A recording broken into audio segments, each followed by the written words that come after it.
विधानसभा के चुनाव लगातार पास आ रहे हैं।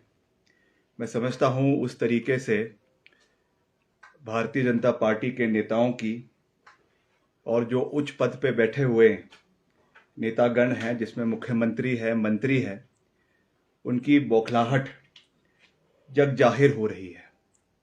जिस तरीके से संवैधानिक पद पे बैठे हुए मुख्यमंत्री अपना आपा खो रहे हैं, अंट-शंट बयानबाजी कर रहे हैं, मैं समझता हूं कि वो हिमाचल प्रदेश के हित में और हिमाचल प्रदेश के लोगों के हित में बिल्कुल भी नहीं है।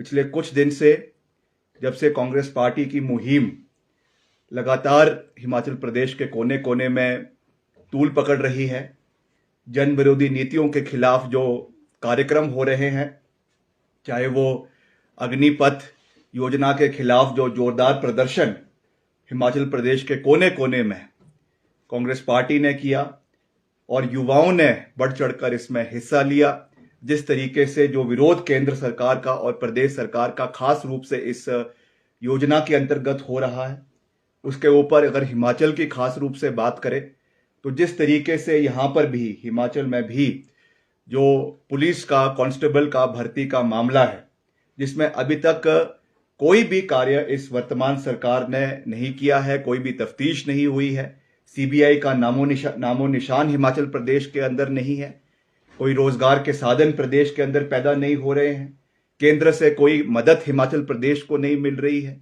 हमने तो पीछे भी कहा कि माननीय प्रधानमंत्री जी तो सच्चे हैं, जब मांगने वाला मांग ही नहीं रहा है तो देने वाला क्यों देगा। आज हिमाचल प्रदेश के जो ऋण की परिस्थिति है हम सबके सामने है, जग जाहिर है। 70,000 करोड़ का ऋण हिमाचल प्रदेश के ऊपर है।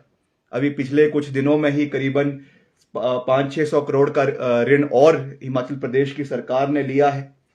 सरकार में सैलरी देने के लिए पैसे नहीं है, कॉर्पोरेशंस बोर्ड्स के निगमों के जो आपके एम्प्लॉयज हैं उनको पैसा देने के लिए उनके पास पैसा नहीं है, और ऊपर से जो है फजूल खर्ची हिमाचल प्रदेश में लगातार सरकार द्वारा करवाई जा रही है। मैं समझता हूं कि इन सब नाकामियों को छिपाने के लिए एयरपोर्ट अभी तक बना नहीं है। जो ड्रीम प्रोजेक्ट मुख्यमंत्री जी का है उसकी अभी तक एक ईंट उसकी अभी तक हिमाचल प्रदेश के अंदर नहीं लगी है। आपके जो सबसे बड़ा जिसका प्रोपोगंडा पिछले चुनावों में किया गया कि 69 नेशनल हाईवे बनाएंगे, उन नेशनल हाईवे का अभी तक कोई लेखा जोखा प्रदेश के अंदर नहीं है। कितना पैसा उसमें आया, कितनी डीपीआरस बनी, कितना उसमें पैसा केंद्र सरकार की ओर से आया है, उसके बारे में कोई रिकॉर्ड विधानसभा के अंदर लगातार इन प्रश्नों को पूछने के बाद इसका कोई जो है वो जवाबदेही नहीं है।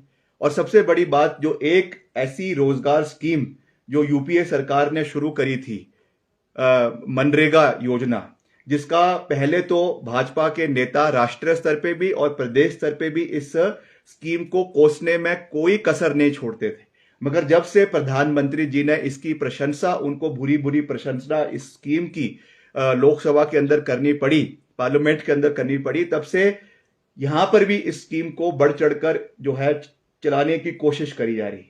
मगर अभी भी इसका करीबन 250 से 300 करोड़ रुपए जो केंद्र से प्रदेश को आना था, अलग अलग ब्लॉक्स में जाना था, जो पेमेंट्स मनरेगा की होनी थी, वो अभी तक पेंडिंग है। हम भी अपने निर्वाचन क्षेत्रों में जाते हैं, लोगों से मिलते हैं, वहां पे हमें अवगत करा जाता है कि साहब ये कार्य तो हमने कर दिया है, कोई डंगे लग गए हैं, कोई उसमें आपके छोटे छोटे जो इरिगेशन की स्कीम्स है वो उसके अंदर जो है वो चली हुई है, कई इसमें आपके छोटे नाले बनाए जा रहे हैं, कई सीढ़ियां बनाई जा रही है, मगर पेमेंट अभी तक उसकी नहीं हुई है। जो दाम आपके सीमेंट के है, सरियों के है, वो आसमान छू रहे हैं। मैं समझता हूं कि उसको अपनी नाकामियों को छिपाने के लिए और लोगों का ध्यान इन मुद्दों से भटकाने के लिए मुख्यमंत्री जी की जो बयानबाजी आज अलग अलग मंचों के ऊपर हो रही है, ये बहुत दुर्भाग्यपूर्ण है। हमने पहले भी कहा कि हिमाचल प्रदेश की जो संस्कृति है, हिमाचल प्रदेश की जो सभ्यता है, रिच कल्चर्स है, ट्रेडिशंस है, इसमें इस तरीके की बयानबाजी एक ऐसे व्यक्ति को जो हिमाचल प्रदेश के हाईएस्ट कॉन्स्टिट्यूशनल पोस्ट के ऊपर बैठा हो, उसको इस तरीके की बयानबाजी जो है वो शोभा नहीं देती है। जिस तरीके से नेता प्रतिपक्ष के ऊपर माननीय मुकेश अग्निहोत्री जी के ऊपर जो उन्होंने टिक्का टिप्पणी करी है, उनके परिवारों के ऊपर, उनकी बेटी के ऊपर, उनकी बीवी के ऊपर जो टिक्का टिप्पणी करी है, और ये कहा कि उनके टब्बर का हेलीकॉप्टर नहीं है या उनके परिवार का हेलीकॉप्टर नहीं है, ये बहुत दुर्भाग्यपूर्ण है। उनको अपने मुद्दों के ऊपर कार्य करना चाहिए। किन्नौर में जाकर इस तरीके की बयानबाजी कर रहे हैं, किन्नौर के लोगों को भड़काने की कोशिश कर रहे हैं। ये भूल गए हैं कि अभी 3 महीने पहले ही किन्नौर के लोगों ने मुंहतोड़ जवाब इस सरकार को दिया।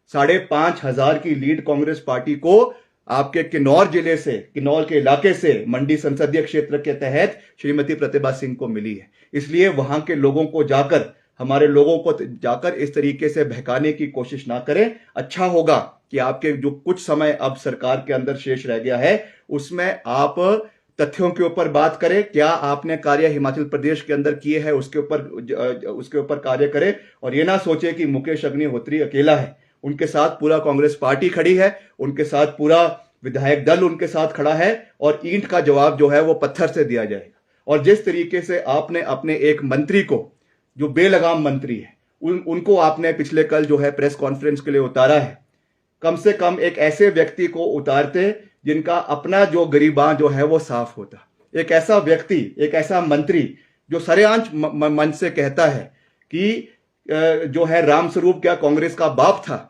ये शब्द उनके थे।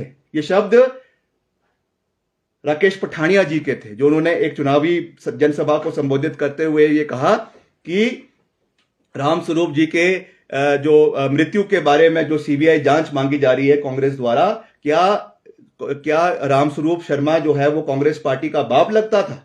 ऐसी शब्दावली करने वाला मंत्री आज हमको नैतिकता का पाठ पढ़ा रहे हैं। इससे ज्यादा दुर्भाग्यपूर्ण बात क्या हो सकती है?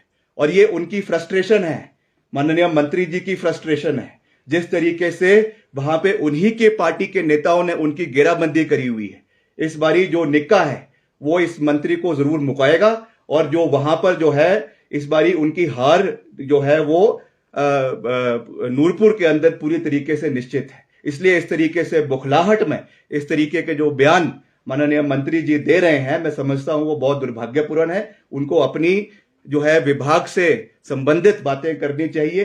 2 साल उनको मंत्री बने हुए हैं, क्या उनकी उपलब्धियां हैं? क्या स्पोर्ट्स डिपार्टमेंट की उपलब्धियां हैं? क्या आपके फॉरेस्ट डिपार्टमेंट की उपलब्धियां हैं? उसके बारे में बात करनी चाहिए। उसका भी पूरा लेखा जोखा हम लोग लेकर आएंगे और उसको लोगों के बीच लेकर जाएंगे, और तब उनको जवाब देना होगा। इस तरीके से प्रेस कॉन्फ्रेंस करके हमको धमकाने की कोशिश जो मंत्री जी कर रहे हैं, वो भूल गए हैं कि हम एक लोकतांत्रिक प्रणाली में रहते हैं। हमारी जवाबदेही, चाहे वो नेता प्रतिपक्ष है, चाहे प्रदेश अध्यक्ष है, चाहे कांग्रेस पार्टी के नेता है, हमारी जवाबदेही केवल हिमाचल प्रदेश के लोगों के प्रति है। और हमको इस तरीके से दबाने की कोशिश जो है वो सरकार कर रही है, नेता आपके मंत्री जी कर रहे हैं, ये बहुत दुर्भाग्यपूर्ण है। जहां तक उन्होंने हरोली के अंदर जो विकास के बारे में कहा, और कहा कि वहां पे वेस्टफुल एक्सपेंडिचर जो है वो आपका एक वहां पे इंडस्ट्रियल प्रोजेक्ट जो लाया गया उसमें किया गया है, मैं मंत्री जी को कहना चाहता हूं कि आप दस्तावेज उठा के दिखाइए।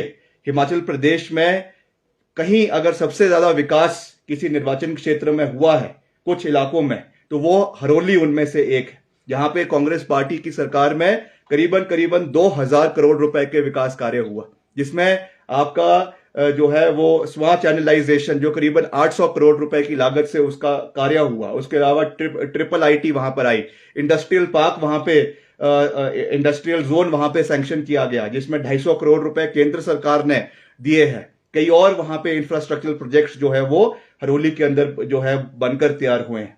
इसलिए इस तरीके की टिप्पणी करना आपको शोभा नहीं देता है, और हरोली कोई पाकिस्तान का हिस्सा नहीं है, that is very much part of Himachal Pradesh. और अगर और आपकी जो बेल्ट्स पंजाब से लगती हुई है, चाहे वो ऊना है, चाहे वो काला अंब है, चाहे वो आपका और इलाके हैं, संतोगढ़ है, अगर वहां पे इंडस्ट्रियलाइजेशन हो सकती है तो हरोली के अंदर इंडस्ट्रियलाइजेशन क्यों नहीं हो सकती है?